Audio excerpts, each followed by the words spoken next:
Hello दोस्तों and welcome to UP सेड्डा। आप सभी का स्वागत है आज की हमारी इस नई वीडियो में। और आज हम लोग पोस्ट इंडिपेंडेंस का जो रिमेनिंग पोर्शन है वो कवर करेंगे। तो ये starting from the Indira Gandhi era तक हम लोग देख लेते हैं, फ्रॉम राजीव गांधी एरा। तो ये जो है राजीव गांधी का जो अपना टाइमलाइन है ये 1984 से 89 तक।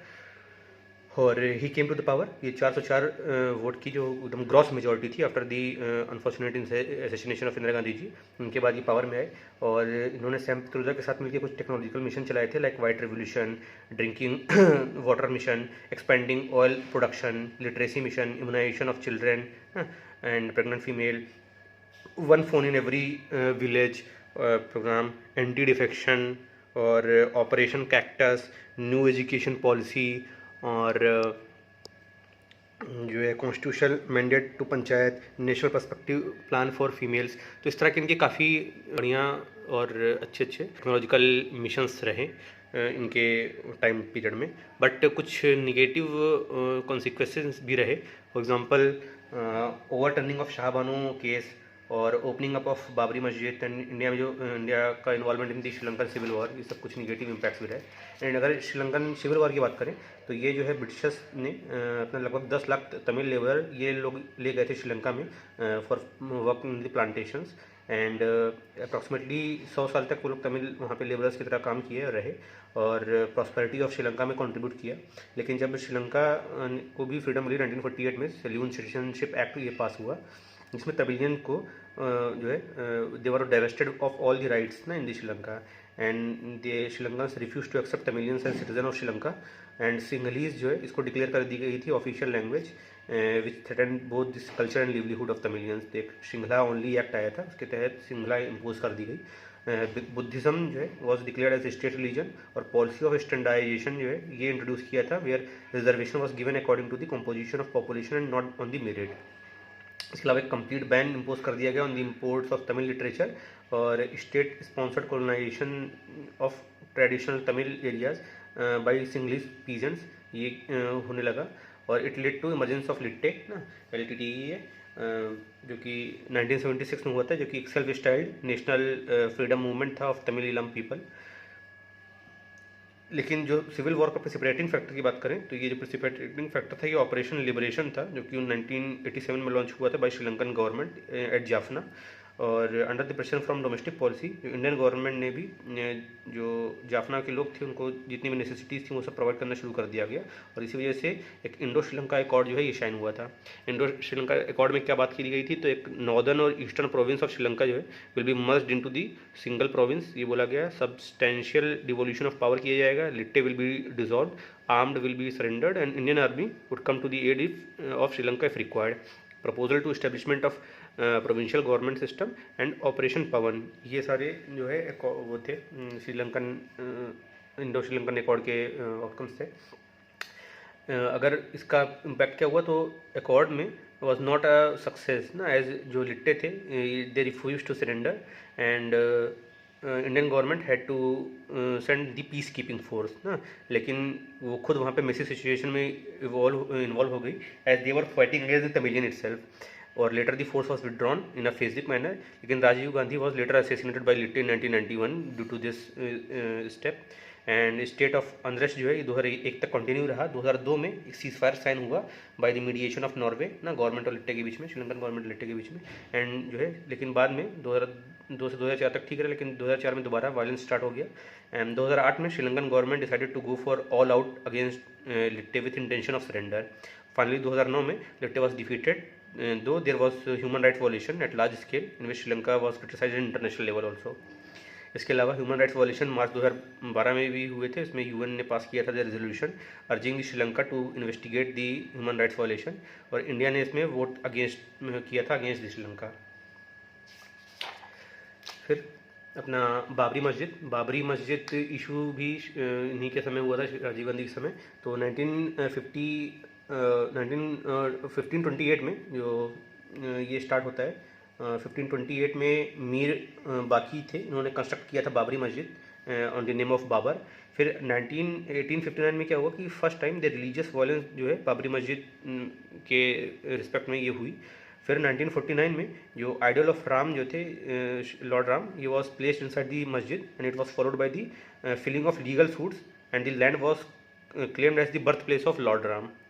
एंड जो साइट थी इसको डिस्प्यूटेड करार कर दिया गया है और जो है फैजाबाद डिस्ट्रिक्ट कोर्ट में ने रामलला वर्सेस स्टेट के केस में ऑर्डर किया था बाबरी मस्जिद को लॉक करने के लिए, तब से वो लॉक था।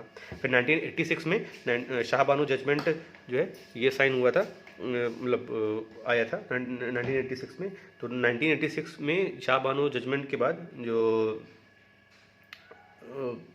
जो कांग्रेस की गवर्नमेंट थी राजीव गांधी जी की, तो उसको उस पर लगा कि ये मुस्लिम अपीजमेंट का आरोप लगे, तो उस वजह से उसको पॉलिटिकल बैलेंस करने के लिए he tried to overturn the Shahbano judgement. And इसमें उन्होंने क्या किया कि एक केस फाइल किया डिस्ट्रिक्ट कोर्ट में। डिस्ट्रिक्ट कोर्ट ने ऑर्डर किया to unlock the this Babri Masjid, और उसके वजह से फाइनली दी लॉक्स जो है ये ओपन हुए। और इस समय इतना हैस्टी इम्प्लीमेंटेशन किया कि with in 40 minutes he government ने और कोर्ट का ऑर्डर इम्प्लीमेंट कर दिया, और जो अनलॉकिंग थी ये दूरदर्शन में लाइव टेलीकास्ट हुआ, और इसकी वजह से जो है कम्युनल टेंशन्स बढ़ गई। और 1989 में फरवरी में बीजेपी ने अनाउंस किया एक जो है रैली ऑन नवंबर 1989, और अक्टूबर 1989 में रियॉट्स हो गए थे अपना भागलपुर में, बिहार में। और 1990 में 25 सितंबर 1990 में लाल कृष्ण अडवाणी जी ने बोला था कि हम रथ यात्रा करेंगे for on the issue of Ram मंदिर। तो ये सोमनाथ से अयोध्या तक की इनका रथ यात्रा था। However the leader was arrested in the Bihar only. और 1991 में BJP came to power in UP, और उसके बाद जो है after involvement of kar sevak and other people 6 दिसंबर 1992 में बाबरी मस्जिद वॉज फाइनली डिमोलिश। तो लार्ज स्केल कम्युनल वायलेंस वगैरह हुआ, और ये कंप्लीट जो है टाइमलाइन है बाबरी मस्जिद इशू की। फिर कारगिल वार की अगर बात करें तो इसका बैकग्राउंड स्टार्ट होता है ऑपरेशन मेघदूत से 1989 में और 1984 में। और 1984 में सियाचिन ग्लेशियर जो है इसको पे अपना कैप्चर करने के लिए ऑपरेशन मेघदूत लॉन्च किया गया था। फिर 1998 में पोखरण टेस्ट हुआ, तो 7 to 13 मई के बीच में पोखरण टेस्ट जो है ये कंडक्ट किया गया था, और इसमें अंडर ऑपरेशन शक्ति 5 न्यूक्लियर अंडरग्राउंड टेस्ट जो है ये कंडक्ट किए गए थे। और इसमें फिर बाद में no first use policy, no further test, no use of against those who are जो है नॉन न्यूक्लियर स्टेट। तो ये क्लियरिफाई किया गया इंडिया की तरफ से स्टैंड। और इसके रिस्पॉन्स में 28 मई को 1998 में पाकिस्तान ने भी न्यूक्लियर टेस्ट कंडक्ट किया था।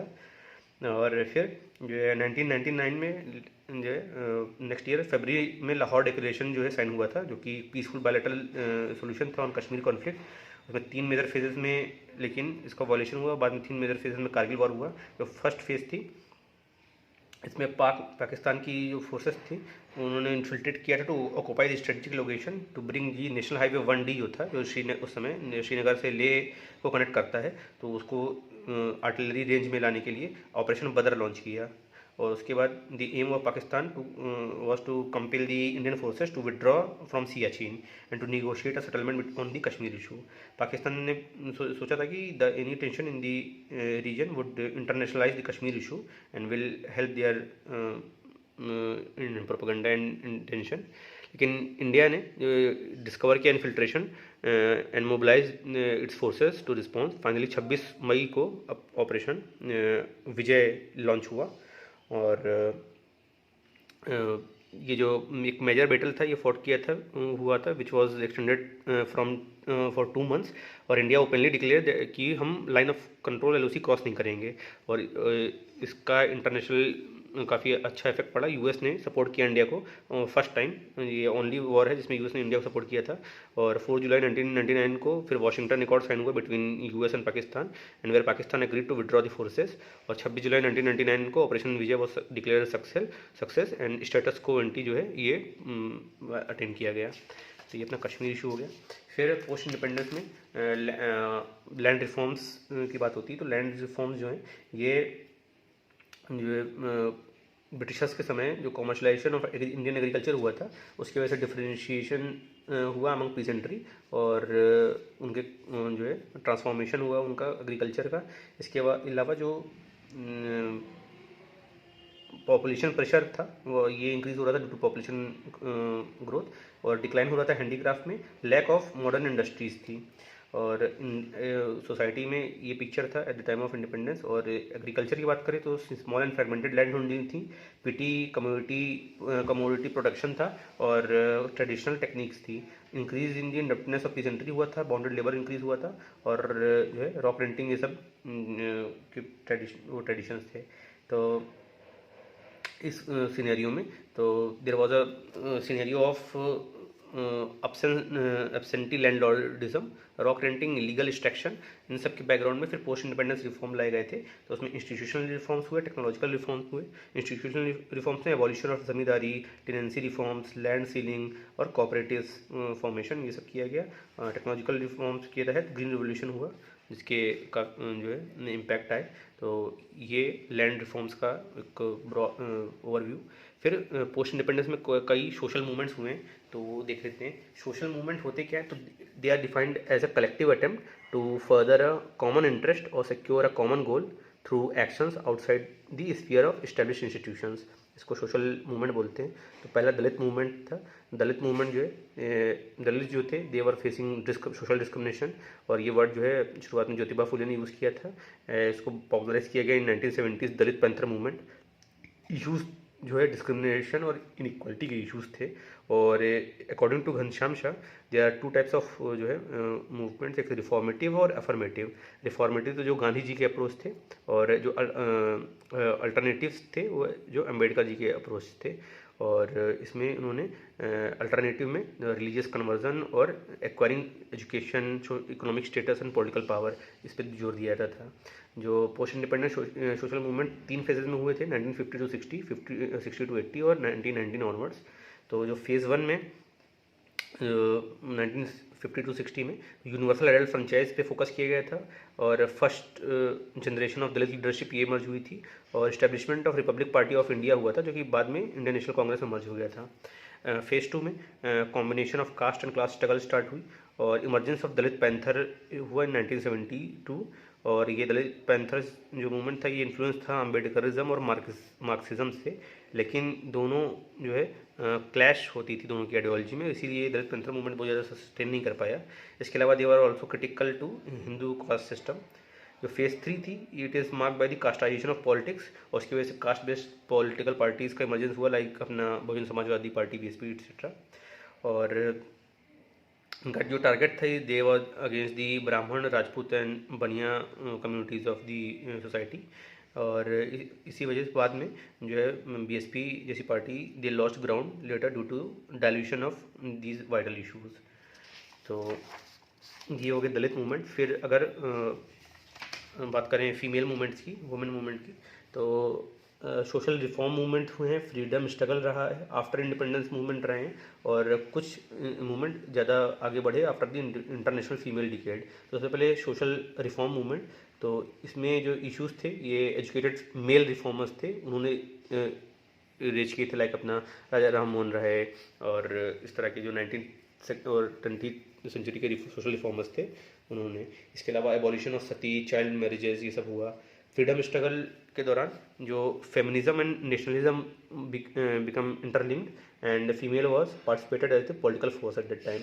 After the independence peasant movement और ट्राइबल मूवमेंट ये हुए, उसमें फीमेल्स ने पार्टिसिपेट किया। And after the international female decade post 1975 ये स्टार्ट हुआ। उसमें anti price rise movement, anti sexual harassment movement, Chipko movement, me too movement, temple entry movement, ये सारे बात होते हैं। क्रिटिक्स क्या है सोशल मूवमेंट का, फीमेल सोशल मूवमेंट का, तो बेनिफिट ऑफ दिस मूवमेंट जो है ये कॉर्नर्ड अप कर दिया गया by rich elite section of the female, and one size fit all approach है सोशल मूवमेंट्स का।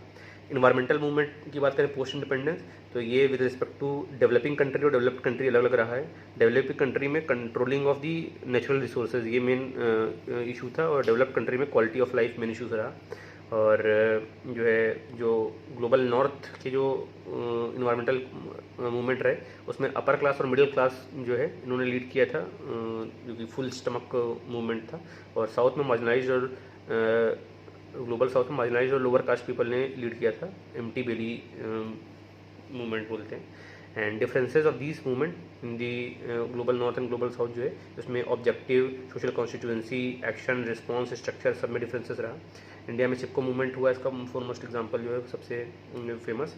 और 4 कैटेगरीज इसमें मूवमेंट होते थे, the control over natural resources, socio economic reasons, environmental degradation and forced displacement. इसके अलावा फार्मर्स मूवमेंट है post independent India में, तो वो इंडिया वर्सेस भारत के जो अपना ट्रेडिशनल डिबेट रहता है उस पर फोकस रहता है। एंड मोर रिन्यूमरेशन प्राइस जो है for onions and it led to the Sharad Joshi Shetkar जो है संगठन, और rail road Roko Abhiyan, banning entry and leave of politicians from village, ये सब हुए थे। और लेटेस्ट अभी कुछ साल पहले जो farmer agitation on new agriculture bill ये हुआ था, ये सब भी इसी का एग्जांपल है। तो ये हमारा कंप्लीट हो गया पोस्ट इंडिपेंडेंस इंडिया, और इसी के साथ हमने जो इंडिया की हिस्ट्री ना पूरी कंप्लीट कर ली, way back from palaeolithic age to age latest age new farmer movements और फार्मर रजिस्ट्रेशन। तो ये हमने कंप्लीट एक गो में खत्म कर लिया। अगर कहीं पर भी आपको कन्फ्यूज़न हो तो आप पिछले वीडियोस जाके देख सकते हैं। और hope you like this video. अगर अच्छा लगा तो लाइक करें, कुछ सजेशन तो कमेंट करें, और ऐसे वीडियोस के लिए सब्सक्राइब करें। और अपने यूपीएससी की या और किसी भी कॉम्पिटिटिव एग्ज़ाम की कोई तैयारी कर रहा है तो आपस में शेयर करें और डिस्कशन करें, ताकि साथ में पढ़ने से याद चीज़ें ज़्यादा लंबी देर तक रहती हैं। तो चलिए, थैंक यू, मिलते हैं नेक्स्ट वीडियो में, तब तक के लिए बाय।